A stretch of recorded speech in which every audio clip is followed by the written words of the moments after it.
After reporting their Q3 results, is it smooth sailing for Tesla moving forward, or is this nearly 10% after hours rally a fake out for investors? We'll certainly look to answer that question. We'll also take a look at what is sending shares higher in the after hours despite missing on your top line revenues. We'll take a look at the key takeaways from this earnings report, and spoiler alert, a lot of it comes down to the margins that this company posted better than expected. We'll definitely get into the financials, also posting a pretty stellar free cash flow quarter of nearly $2.7 billion. And then when we get over to the technicals, you'll see this one is breaking out, as we said, nearly 10% in the after hours. From a technical perspective, you're getting some mixed signals, so we'll certainly highlight those for you and try to break that down. As always, if you're new to the channel and find this type of content valuable, be sure to hit that like and subscribe button below. It would be much appreciated. Hey guys, hope you're doing well out there. It's time to check in with shares of Tesla Incorporated after they reported their Q3 results in the after hours. Year to date, the stock is down close to 13% over the past 1 year. You're roughly flat. Even over the past 5 years, you're up a lot, but keep in mind, a lot of those gains came in the back half of 2020, early on into 2019. And so as we lap that period, on a 5-year basis, the stock will relatively look to be pretty flat. And for a company like Tesla, being flat for nearly 5 years is a tough sign for investors. Now, in the after hours, you're pairing some of those year-to-date losses as you're up nearly 9.5%. Now, keep in mind, I am recording this at 5:30 Eastern time, and so the conference call just started over at Tesla, and so likely you'll see this one move around in the after hours based on the comments that Elon Musk is making on the conference call right about now. So revenues came in at $25.18 billion. That was good for nearly 8% growth year over year. Did miss estimates on Wall Street that were a bit higher, close to $25.67 billion. So coming in just shy, as Wall Street anticipated, nearly 10% growth. Tesla coming in just underneath 8% growth on the top line. Now, despite that, they did still beat on the bottom line, as non-GAAP EPS came in at 72 cents. Estimates were closer to 60 cents. Now, we'll definitely get into the numbers, but first thing you have to know is this company was coming into this print with extremely low expectations. Despite this miss that you see here on the top line, the expectations for Tesla for this quarter still were in fact quite low. And so despite them being low and coming in with an revenue figure underneath that certainly is disappointing. But what that low estimate or what that low expectations really does is when you come in with numbers that are even just slightly better on the bottom line, on the margins especially, that causes your shares to pop in the after hours. Now, keep in mind, you're still at a very rich valuation with this name. And so as we walk through these results, while they look stellar from just a year over year or even a quarter over quarter comparison, you have to look at it from a holistic point of view. Look at the valuation as a whole. Look at the amount of earnings, the amount of free cash flow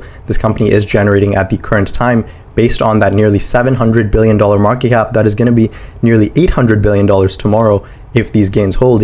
From a valuation perspective, you're still trading extremely rich. So keep that in mind as we walk through today's results. Now, we saw that nearly 8% growth on the top line. Bottom line came in higher than what Wall Street anticipated. Now, what is, in my opinion, sending shares soaring nearly 10% is the fact that this company beat on margin expectations. So first of all, operating margins came in at 10.8%. That is significantly higher compared to last quarter, which operating margins were nearly 6.3%, and especially higher than last year, where your operating margins were at 7.6%. On top of that, you also beat on gross margins, as those came in at just a shade underneath 20%.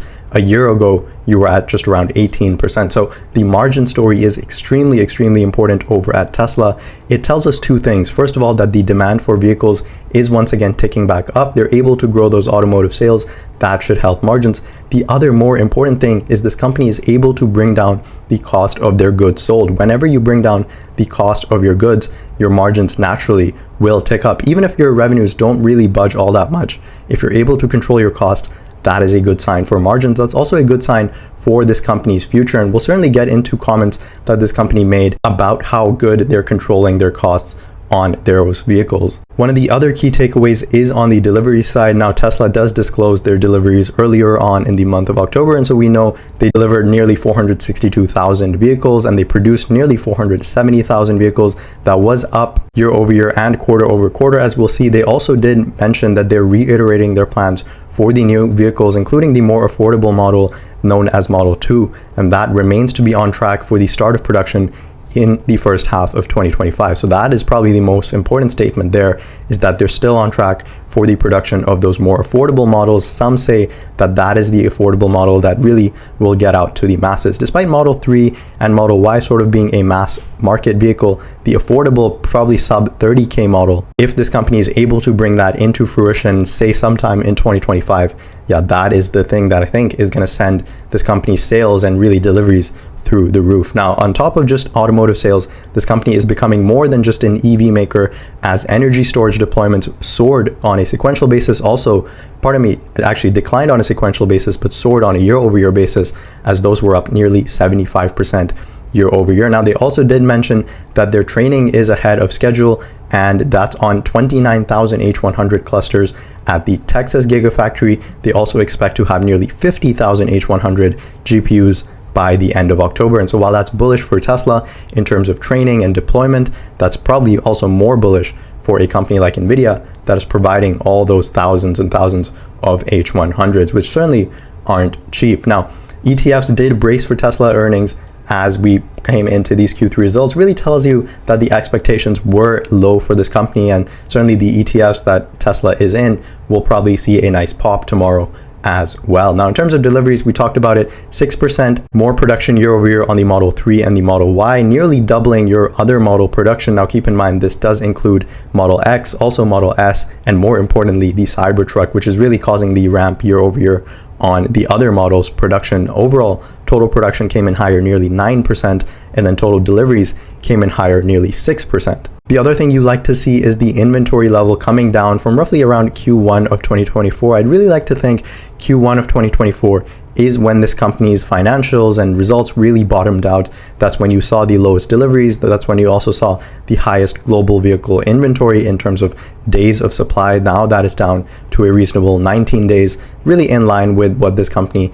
is used to, maybe slightly higher compared to last year, where you were closer to 16 days worth of supply. Now, as we talked about, storage deployed up nearly 75% year over year. You're also growing your Tesla locations, your service fleets, your supercharger stations up close to 20%, and then your supercharger connectors as well up nearly 22%. So all of these key metrics like deliveries, like storage, like superchargers, moving in the right direction, really tells you Q1 of 2024, if not Q2, was really where this company bottomed out, and it should be at least up and to the right for this company in terms of deliveries, in terms of financials moving forward. Now, keep in mind, despite that, you still have a huge valuation, nearly 94 times a forward earnings multiple. So as we go through these results, keep in mind, a lot of that comes down into the context of nearly a $800 billion market cap. Now, as we talked about at the top, the total automotive revenue is not really growing all that much, up just 2% year over year on a sequential basis, up right around 1%, roughly around $200 million.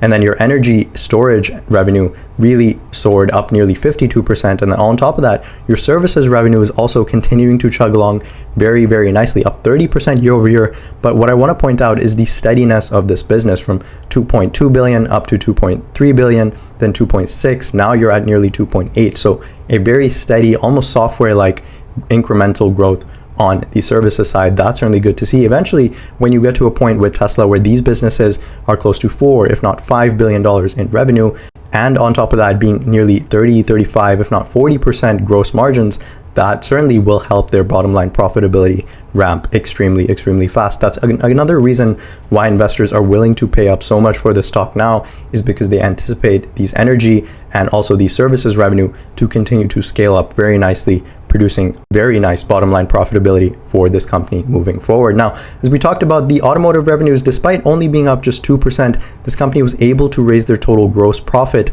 nearly 20%. And a lot of that comes down to controlling costs. And speaking about costs, Tesla did mention the cost of goods sold per vehicle came down to its lowest level ever, just a shade over 35,000, and they certainly need to keep doing that in order to make EVs affordable to everyone, including making the total cost of ownership per mile competitive with all modes of transportation, including, they said, public transit as well. And so certainly lowering their cost of goods sold is a good thing, so not just for the consumers, because you're then able to probably buy an EV at a lower price point. Also certainly good for Tesla as they're able to continue to ramp up those gross margins. Along with that, also able to ramp up those operating margins, now sitting at 10.8%, the highest we've seen over the last 4 quarters, certainly higher than last year where you were closer to 7.6%. Also tells you the operating margins in Q1 of this year came in at 5.5%, the lowest over the last 4 years. Again, one of the reasons why I think Q1 certainly was the bottom for this company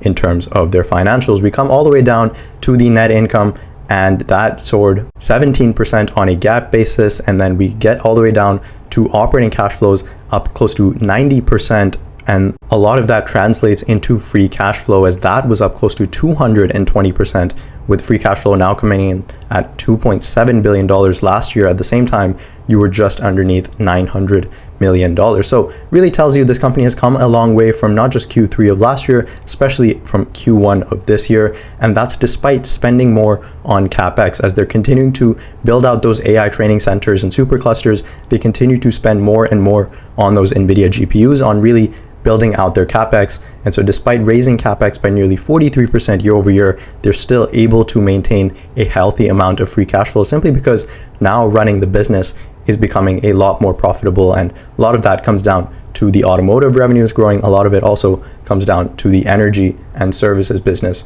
continuing to remain strong, and especially lowering the costs along the board. Now, that $2.7 billion in free cash flow, sequentially, you see they added nearly $2 billion, if not $3 billion onto their cash pile. And so all of that free cash flow going straight into the cash pile, which is now ballooned to $33.6 billion. So this company not really doing a buyback, certainly obviously not paying a dividend. And so right now they're sort of just adding that onto their cash pile. In my opinion, probably doing that in the event of an uncertain economy. In the event, certainly they have to face another downturn, they still will have enough cash to build out their business and really continue that CapEx without needing to pull back. And so, in my opinion, probably a good sign. They're also continuing to earn interest on the cash on that balance sheet, which is, again, a good sign in my opinion. Now, in terms of some key notes that they provide in their press release, the first thing is that Cybertruck production increased sequentially and achieved a positive gross margin for the first time ever. And preparation of the semi factory continues to remain on track, with builds scheduled to start by the end of 2025. So they're expecting to build that Tesla Semi from the Nevada Gigafactory, and that continues to remain on track right now in pilot production. What I really like to see is that Cybertruck finally achieved positive gross margin for the first time. In my opinion, that's a pretty fast ramp for this company, for this vehicle that's still relatively early on. They're able to achieve positive gross margin very early on. That's certainly a good sign. And I'm guessing the gross margins on that vehicle will just continue to rise as this company moves forward. Now, in terms of the China market share, you also see a tick back up once again on this green line. They're finally gaining market share once again back over in China. The North America and Europe side still remaining relatively flat. You would like to see a tick back up probably into Q4, if not into 2025. Now, Shanghai also lowering their cost of goods sold, as the cost of goods on the vehicles being made from the Shanghai Gigafactory improved sequentially to now their lowest level ever. So that's a good sign to see. They're also bringing down the cost in the Shanghai Gigafactory. Over in Europe, the Model Y basically became the best-selling EV ever in Norway, and then also the best-selling EV across different countries over in Europe. So that's, again, good sign to see the Model Y continuing to remain strong over in Europe. In terms of the core technology, you see the full self-driving version 12 miles continuing to ramp up extremely well. This is the supervised version, so not really fully autonomous, as you still need to have a driver sitting in the front seat paying attention to what's going on. Not really at the level of autonomy that Tesla really wants you to think they're at, but certainly full self-driving supervised, still very, very good in terms of what it can do. They also released Actually Smart Summon, which enables your vehicle to autonomously drive to you in parking lots. That released to Cybertruck customers, along with full self-driving, the supervised version being released to Cybertruck customers. We saw that they're deploying and training ahead of schedule on those H100 clusters, and that capacity expected to balloon by the end of October. Certainly, again, a good sign probably for NVIDIA and the rest of the semiconductor ecosystem, even like a Taiwan semiconductor company. In terms of the vehicle and other software, they released some native apps like YouTube and Amazon. They also released some new software features. That's good to see. And then in terms of other highlights, they do mention that the energy and services business are becoming increasingly profitable parts of Tesla as energy storage products continue to ramp and our vehicle fleet continues to grow, we are expecting continued profit growth from these businesses over time. Certainly that's what an investor would like to see. You're also seeing the energy and services gross profit continuing to rise extremely well. And while right now it's a small part of this company's gross profit, over time expect to see substantial profitability from the energy and storage part of their business. In fact, in the current quarter, you're seeing gross margin of nearly 30.5%. So in my opinion, that's probably still a bit lower than what Tesla will eventually do as this part of their business scales out. And then from the services side, growing nearly 90% year over year, that is again a fantastic sign to see. In terms of the outlook, they did mention the plan for the new vehicles, including the more affordable model we saw remains to be on track for the start of production in the first half of 2025. The important thing is the more affordable Model 2 will utilize aspects of the next gen platform, as well as be able to be produced on the same manufacturing lines as the current vehicle lineup. So that's the really important thing, as this company will be able to ramp up to nearly 3 million vehicles in terms of their current manufacturing lines before they need to invest in building out new manufacturing lines. So while you are seeing a heavy capex at the current time, because this company is looking to ramp so many vehicles, down the line you will see more efficient capex use during uncertain times, because they will be able to produce that Model 2 on the existing manufacturing line. Something that, in my opinion, probably isn't talked about enough, but I think down the line will be able to save Tesla enormous amounts in terms of capex. And then looking ahead into profitability, they also expect over time the hardware-related profits to be accompanied by an acceleration in AI, software, and perhaps even fleet-based profits. And speaking of fleet-based profits, if you didn't watch the We Robot event debuted by Tesla earlier in October, it was pretty futuristic, not a whole lot of concrete details we got on that event. It was in fact rather short, roughly around 30 to I think 40 minutes in terms of runtime, a lot of fluff around it. We did see the Cybercab two-seater vehicle fully autonomous. I think you're still a ways away before you get full autonomy down the streets of even just a very tech-friendly place like California, let alone the rest of the United States, and then let alone the rest of the world. I think you're still a couple of years away from full autonomy, especially from vehicles like this two-seater fully autonomous Cybercab. It does have an extra large trunk, and while it certainly looks cool, we'll have to wait to see really how this vehicle turns out. Elon Musk does tend to make a ton of promises that maybe down the line don't come to fruition. Some of that might also include the Robo Van, which is a vehicle designed for up to 20 people and again designed for full autonomy. You also have the fact that these vehicles like the Robo Van and the Cybercab will be wirelessly charged, again alleviating the need for a human to manually go in there and plug the car in. So again, some of the things I think you're still a ways away from, including the full autonomous. I think what you're actually closer to is with the Optimus robot being more useful than you might think. I think you're likely to see Optimus being used in manufacturing facilities, in warehouses, sooner than you think, maybe just in a year or so. And that, in my opinion, is the huge breakout moment for Tesla. I think once you see Optimus being extremely useful, reducing your labor costs, and really being able to efficiently pump out manual labor, that is, I think, the sign that Tesla really is moving forward into the future. I think you're still a ways away from the autonomous vehicles in terms of Cybercab and Robovan, but I think the Optimus is certainly closer than you might think. Moving on to the technicals in the after hours, now you're seeing shares of Tesla continue to move higher, nearly 12%, as you probably have Elon Musk on that conference call right now singing the good music that investors want to hear. Now, over the long period of time, probably over the last 2 years, this company had been making a wedging pattern of lower highs and higher lows. Now that you see, we sort of broke out above that, we came back in, broke out of it once more, and then we tested the top end of that range, and we're once again rebounding from that level. So it's probably safe to assume you found some level of support at the top end of this range. I'll clean up some of these lines so it's easier to see the shorter term trend. The shorter term trend certainly is looking good as you're making a set of higher highs and higher lows. You also did once again bounce from this level of support right here at $213 a share. Now you are seeing some levels of resistance, in fact a pretty strong level of resistance up here at the 260s, as you've been rejected from there once, twice, if not 3 times.